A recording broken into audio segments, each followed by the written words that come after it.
It was a cold autumn morning when Officer James Wilson began his regular patrol through the quiet streets of Riverdale.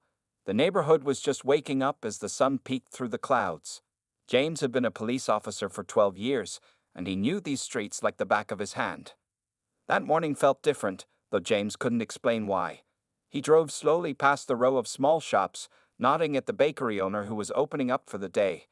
Everything seemed normal until he turned down Oak Street and heard something unusual. A faint cry caught his attention.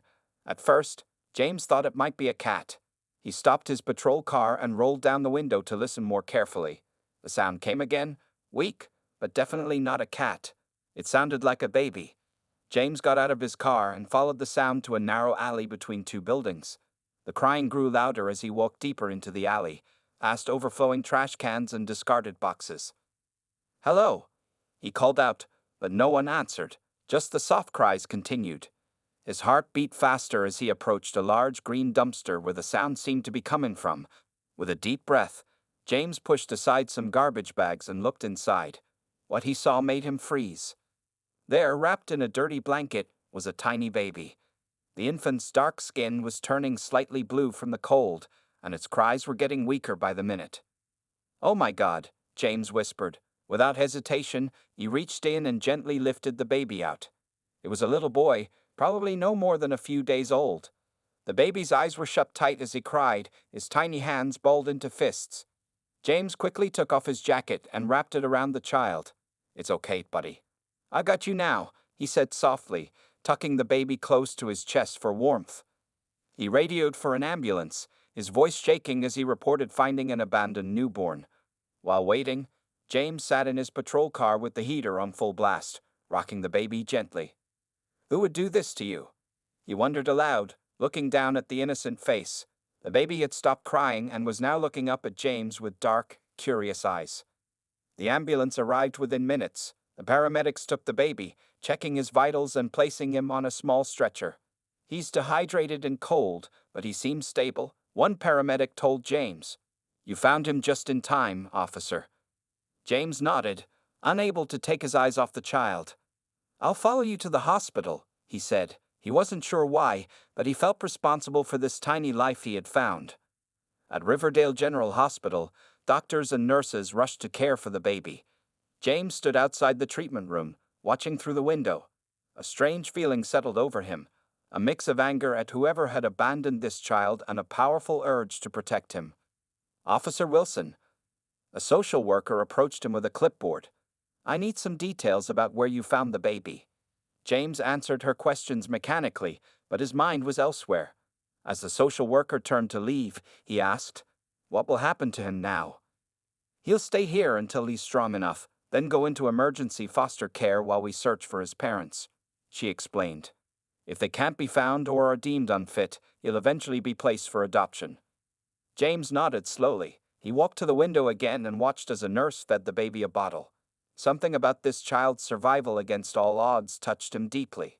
"I'll check on him tomorrow," James told the nurse at the desk, but in his heart, he knew he would be doing much more than just checking in. Officer James Wilson couldn't stop thinking about the baby boy he had rescued. The next morning, he found himself driving to Riverdale General Hospital before his shift, a small teddy bear sitting on the passenger seat beside him.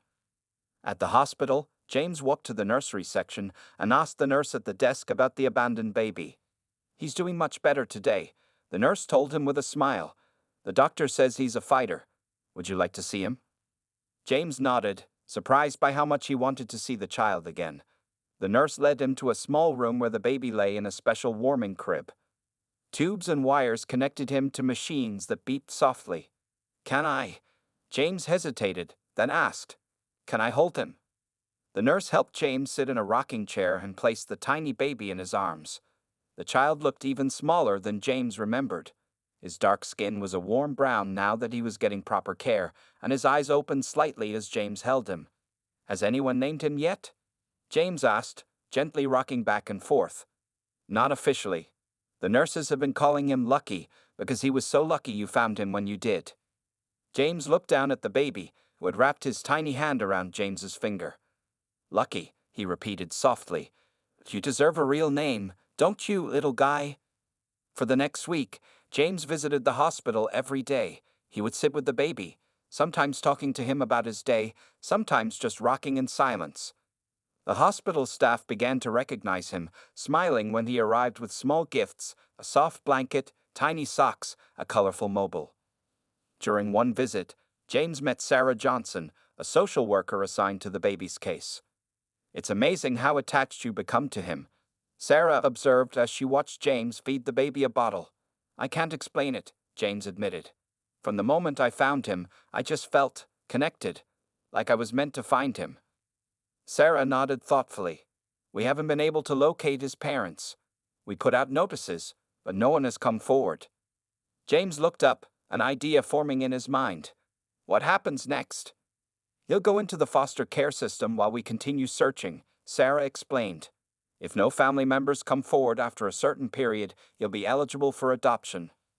That evening, James arrived home to find his wife, Lisa, waiting for him at the kitchen table. They had been married for 8 years but hadn't been able to have children of their own. They had talked about adoption before, but never taken concrete steps. "You've been at the hospital again, haven't you?" Lisa asked softly. James sat down across from her. "Lisa, I need to talk to you about something important." He told her everything, about how he couldn't stop thinking about the baby, about the connection he felt, about his daily visits. As he spoke, Lisa reached across the table and took his hand. "I want you to meet him," James said finally. I think he could be our son." The next day, James brought Lisa to the hospital. She was nervous at first, but when the nurse placed the baby in her arms, tears filled her eyes. "Oh, James," she whispered. "He's perfect." 3 days later, James and Lisa sat in Sarah Johnson's office, filling out emergency foster care paperwork.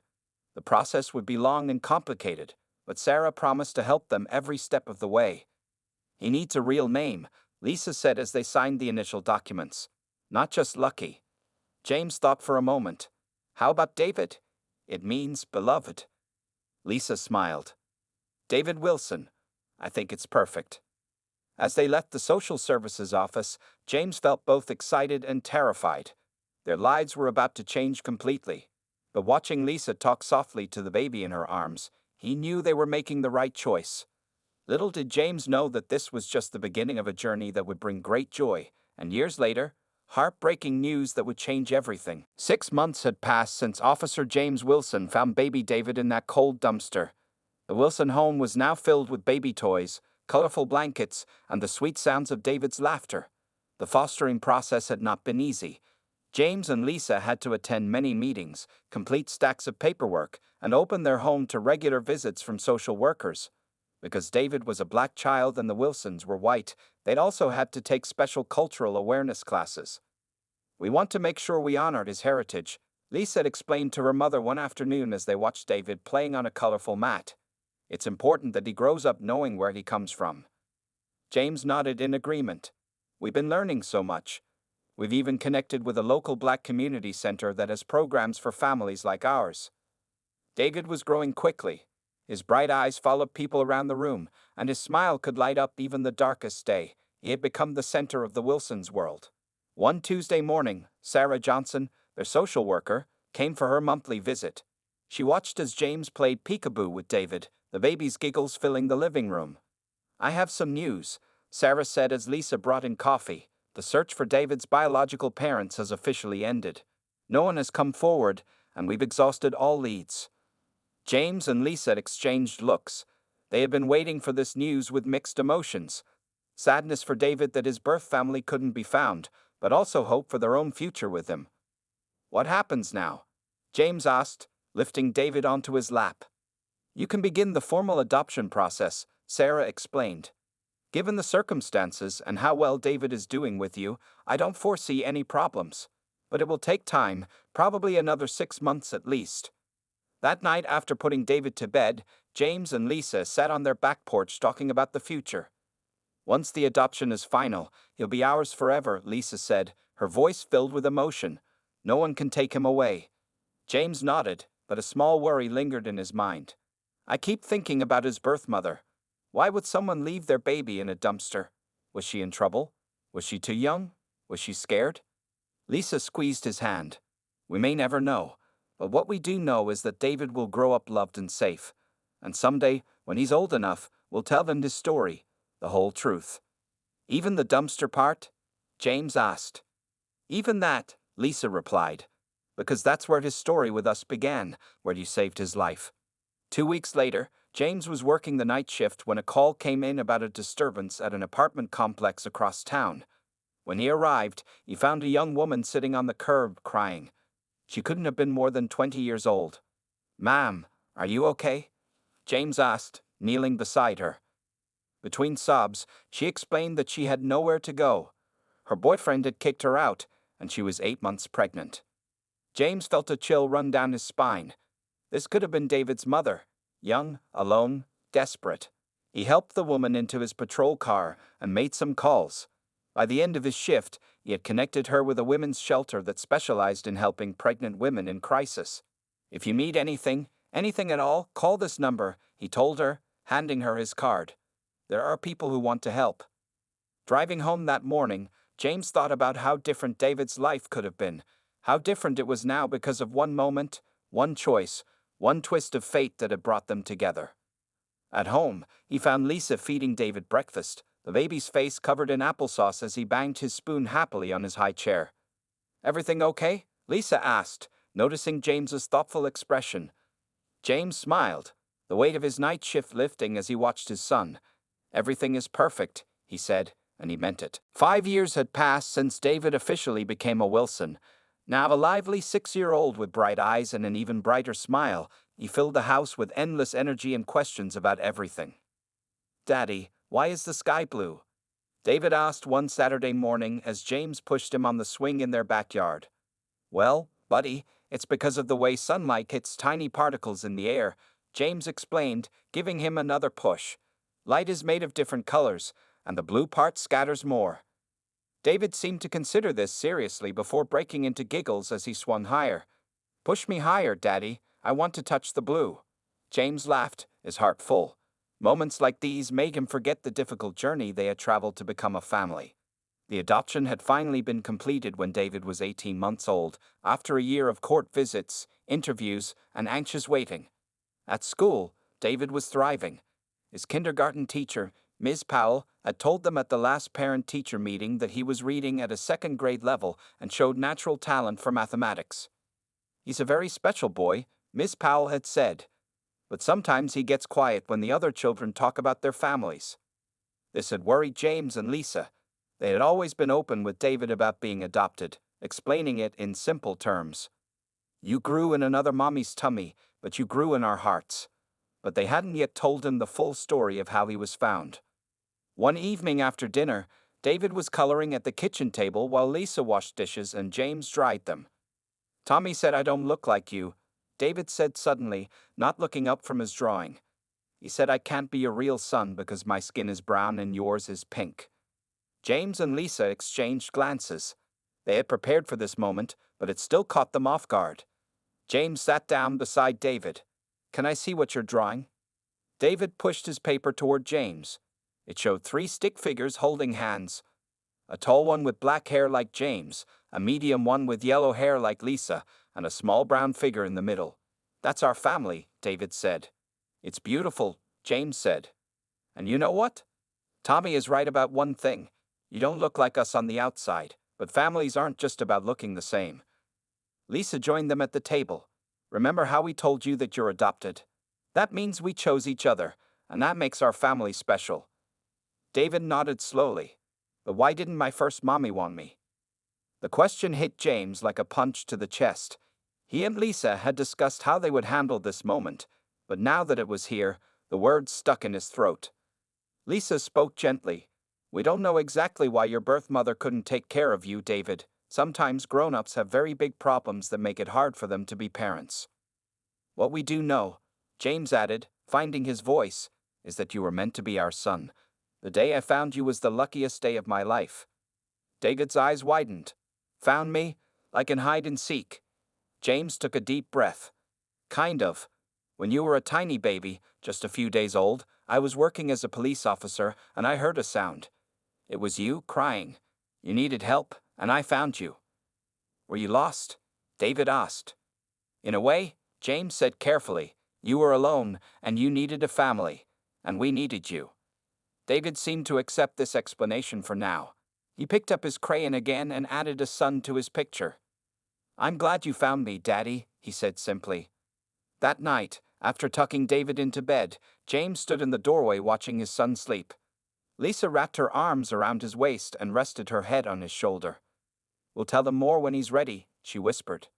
James nodded, one step at a time. What neither of them knew was that the hardest part of their journey still lay ahead, a truth that would shake their family to its core. David Wilson celebrated his 10th birthday with a superhero-themed party in the backyard. His friends from school ran around in colorful capes, while James flipped burgers on the grill and Lisa handed out slices of cake shaped like Batman's logo. Make a wish, honey, Lisa called as David stood before his cake, the 10 candles flickering in the afternoon breeze. David closed his eyes tightly, took a deep breath, and blew out all the candles in one go. His friends cheered and clapped. Later that night, after the party was over and the house was quiet again, James found David sitting on his bed, looking at a photo album. Did you have a good birthday, buddy? James asked, sitting beside him. David nodded without looking up. Dad, can I ask you something important? Of course. Anything. Tommy's mom had a new baby, and I went to see it at the hospital, David said slowly. The baby looked just like Tommy and his dad, same nose and everything. James felt his heart beat faster. Over the years, they had answered David's questions about his adoption as honestly as age-appropriate explanations would allow. But lately, his questions have been getting more specific. I was thinking about what you told me before, David continued. About finding me when I was a baby. But you never said where you found me or who my real mom was. James took a deep breath. First of all, Lisa and I are your real parents, David. We may not be your biological parents. The ones whose bodies you came from, but we're your real family. I know, David said quickly. But I want to know about my biological parents, especially my mother. James nodded. He and Lisa had discussed this moment many times, knowing it would eventually come. They had agreed to be truthful but careful. I found you when you were very small, just a few days old, James explained. You were alone in a place where babies shouldn't be. Someone had left you there. Left me where? David pressed. James looked into his son's eyes. In an alley, in a trash container. David's eyes widened. Someone threw me away? Like garbage? No, buddy, James said quickly, putting his arm around David's shoulders. I don't think anyone was throwing you away. I think your biological mother was probably very young and very scared. She might not have known what else to do. Is she dead? David asked bluntly. We don't know, James admitted. The police and social workers tried to find her, but they couldn't. David was quiet for a long time, staring at the photo album in his lap. It was open to a picture of him as a toddler, sitting on James's shoulders at the zoo. I want to find her, he said finally. I want to know who she is and why she left me. James had known this day would come, but it still caught him off guard. That might be very difficult, David. It was a long time ago, and we don't have much information. But we could try, right? David looked up with determination in his eyes. Maybe there's DNA tests or something. I learned about those in science class. James nodded slowly. Yes, there are tests like that. But finding someone takes time, and we might not get the answers you're hoping for. Are you sure this is what you want? I'm sure, David said. I just want to know where I came from. That night, James talked with Lisa about David's request. They sat at the kitchen table long after David had gone to bed. He's getting older. He deserves to know his story, Lisa said. The worry lined her face. But what if we find something painful? James asked. What if his mother didn't want to be found? Then we'll face that together, as a family, Lisa replied, taking his hand. But David needs this, James. He needs to know who he is. The next day, James made a call to Sarah Johnson, the social worker who had helped them adopt David years ago. The search for David's biological family was about to begin, and none of them could predict where it would lead, or the heartbreaking news that awaited them down the road. 2 years had passed since David first asked about finding his biological mother. Now 12 years old, he had grown taller, his voice occasionally cracking as he entered the early stages of puberty. The search had moved slowly, with many disappointing dead ends. Sarah Johnson, the social worker who had helped with David's adoption, had been working with the Wilsons to follow every possible lead. They had submitted David's DNA to several ancestry databases and waited hopefully for matches. It's like looking for a needle in a haystack, Sarah had explained during one of her visits to the Wilson home. Without any information about David's birth mother, or depending on someone related to her having their DNA in the system. David had been patient at first, but as months turned into years, he began to lose hope. James noticed his son becoming quieter, more withdrawn. He spent more time alone in his room, and his grades at school had started to slip. One evening in late autumn, James's phone rang while he was helping David with math homework at the kitchen table. He didn't recognize the number but answered anyway. "Mr. Wilson, this is Sarah Johnson. I need to speak with you and Lisa as soon as possible. We've had a development in David's case." James felt his heart skip a beat. "What kind of development?" "I'd rather discuss it in person," Sarah said. "Could I come by tomorrow morning?" That night, James could barely sleep. He tossed and turned, wondering what Sarah had discovered. Had they found David's mother? A relative? Was it good news or bad? The next morning, Sarah arrived at 9 a.m. sharp. David had already left for school, so the three adults sat in the living room, cups of coffee growing cold in their hands. "We had a DNA match," Sarah said, opening her folder. "A woman named Tamika Johnson. According to the test, she's David's biological aunt, his mother's sister." Lisa gasped softly. "You found his family?" Sarah nodded. Tamika was looking for her sister, Keisha, who disappeared about 12 years ago. When she submitted her DNA, it matched with David's. "Have you spoken to her?" James asked, his throat tight. "Yes," Sarah said, her expression growing serious. "And this is where things get difficult. I've learned the full story of what happened to David's mother." Sarah explained that Keisha Johnson had been only 17 when she got pregnant with David. She came from a troubled home and had been living on the streets for several months. Her family had been looking for her but couldn't find her. According to Tamika, Keisha struggled with drug addiction, Sarah continued. She had no prenatal care and was completely alone when she gave birth. James closed his eyes, imagining a frightened teenager giving birth with no help, no support. The image broke his heart. "What happened to her?" Lisa asked softly. "Is she still alive?" Sarah looked down at her papers. "This is the hardest part of what I have to tell you. Keisha was found dead in an abandoned building 3 weeks after David was born.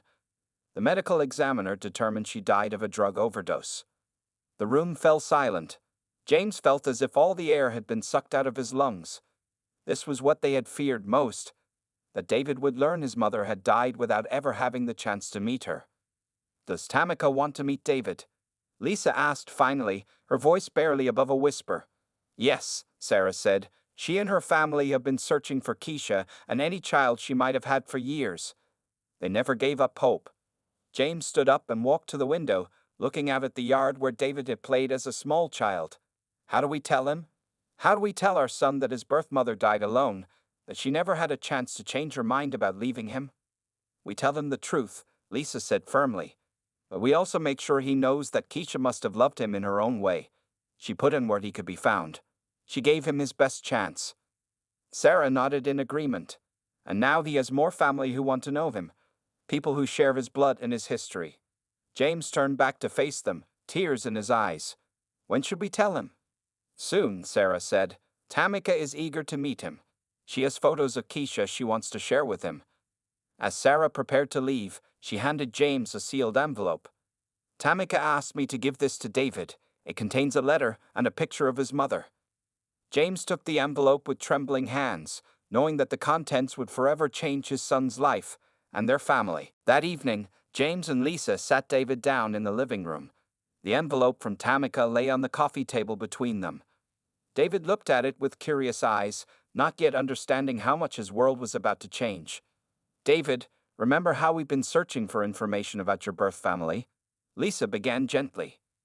David nodded, sitting up straighter. "Did you find something?" James took a deep breath. "Yes, son, we found your mother's sister, your biological aunt. Her name is Tamika Johnson." David's eyes widened. "Really? She's looking for me?" "She was looking for her sister, your birth mother," James explained. Her name was Keisha Johnson. She was very young when she had you, only 17. David leaned forward, eager for more information. What was she like? Where is she now? Can I meet her? James and Lisa had exchanged a painful glance. This was the moment they had dreaded. David, Lisa said softly, moving to sit beside him on the couch. I'm afraid we have some sad news about your birth mother. James watched as his son's face changed, the excitement fading into worry. What happened to her? Keisha had a very hard life, James explained, choosing his words carefully. She didn't have a good home or people to help her. She got involved with drugs when she was very young. Was that why she left me in the trash? David asked, his voice small. She was alone and scared, Lisa said, putting her arm around David's shoulders. She was probably not thinking clearly because of the drugs and because she had just given birth with no help. David was quiet for a moment, processing this information. So where is she now? James moved to sit on David's other side, creating a circle of support around him. David, Keisha died a few weeks after you were born. She had taken too many drugs and her body couldn't handle it. The words hung in the air. David's face crumpled, tears filling his eyes. She's dead? All this time I've been looking for someone who's been dead for 12 years? I'm so sorry, buddy, James said, his own voice breaking. David jumped up from the couch, anger replacing his sadness. Why didn't you tell me before? Why did you let me hope I could meet her someday? We didn't know, Lisa explained, tears streaming down her face. We just found out ourselves. David paced the room, his hands clenched into fists. So she abandoned me and then died. She never even tried to find me again. James stood and placed his hands gently on David's shoulders, stopping his pacing. David, look at me. Your mother was a child herself, dealing with addiction and homelessness. She wasn't able to take care of herself, let alone a baby. But she put me in the trash. David cried, the pain in his voice cutting through James's heart. She put you somewhere she knew you would be found. James corrected gently. The alley where I found you was behind a busy restaurant. People were coming and going all the time. She could have left you somewhere much more isolated, but she didn't. I think, in her own way, she was trying to give you a chance. David collapsed back onto the couch, his anger giving way to deep sobs. Lisa held him close, rocking him like she had when he was small. It's not fair, he whispered between sobs. I'll never get to meet her. I'll never know if she wanted me at all. James picked up the envelope from the table and sat down next to his son. Your Aunt Tamika sent this for you. It has a picture of your mother and a letter about her. David took the envelope with shaking hands but didn't open it. Is Tamika nice? Sarah says she's very kind, Lisa assured him. She's been looking for you and your mother for many years. She wants to meet you when you're ready. Will I have cousins? David asked, wiping his tears. James nodded. 3 cousins, according to Sarah, and a grandfather too. David looked down at the envelope, running his fingers over the seal. I have a family I never knew about. You have 2 families now, James said. The one you were born into and the one that chose you, both full of people who love you. That night, David fell asleep on the couch between James and Lisa, the unopened envelope clutched to his chest. The path ahead would not be easy, but they would walk it together, helping their son understand both where he came from and where he belonged. 6 months had passed since David learned the truth about his birth mother. At 13, he was growing taller every day, his voice deepening, his shoulders broadening as he transitioned from boy to teenager. The meeting with Tamika Johnson and her family had gone better than anyone expected. David had been nervous at first, clinging to James and Lisa as they entered the restaurant where the meeting was arranged. But Tamika's warm smile and tear-filled eyes had quickly put him at ease. You look so much like her, Tamika had whispered when she first saw David. You have Keisha's eyes, exactly the same. That day had been filled with stories, photos, and gentle introductions to cousins who shared David's features in subtle ways, the shape of an ear, the curve of a smile, the pattern of freckles across a nose. Now, on a bright spring morning, David stood in front of his middle school auditorium, smoothing down his shirt as he prepared to give a speech. The school was hosting a Community Heroes Day, and students had been asked to speak about someone who had made a difference in their lives. James and Lisa sat in the front row, hands clasped together tightly. Beside them sat Tamika and her family, now a regular presence in the Wilsons' lives. The principal called David's name, and he walked to the podium with confident steps. "My hero doesn't wear a cape," David began, his voice clear and strong. "But he does wear a uniform. My father, Officer James Wilson, is my hero not just because he's a police officer who helps people every day, but because 10 years ago he saved my life in a way that most people will never understand." From his seat, James felt his throat tighten with emotion. David had not told them what his speech would be about. "I was born to a young woman named Keisha Johnson," David continued. "She was only 17, alone, and struggling with drug addiction. On a cold morning in October, just days after I was born, she made a desperate choice. She wrapped me in a thin blanket and placed me in an alley behind a restaurant, hoping someone would find me." The auditorium was completely silent now, every person hanging on David's words. That someone was Officer James Wilson, who heard my cries while on patrol.